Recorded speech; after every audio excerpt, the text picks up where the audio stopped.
স্বপ্না, বিশ্ব মানবাধিকার ফাউন্ডেশন মাগুরা জেলা কমিটির সদস্য, আমাদের প্রধান অতিথি মহোদয়কে ফুলেল শুভেচ্ছা প্রদান করছেন। প্রধান অতিথি মহোদয়কে ফুলেল শুভেচ্ছা প্রদান করছেন বিশ্ব মানবাধিকার ফাউন্ডেশন মাগুরা জেলা কমিটির সদস্য স্বপ্না।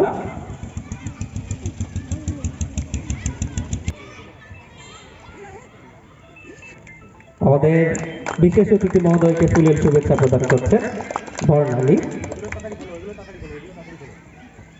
কামাল হোসেন খান, সদস্য জেলা কৃষক দল মাগুরা।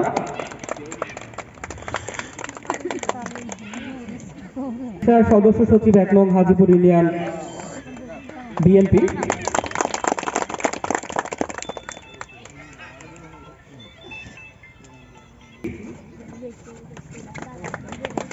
একই সাথে আমাদের আজকের মোহাম্মদ আমানত আলী সিনিয়র ওয়ারেন্ট অফিসার, তাকেও ফুলেল শুভেচ্ছা জানাবেন যৌথভাবে।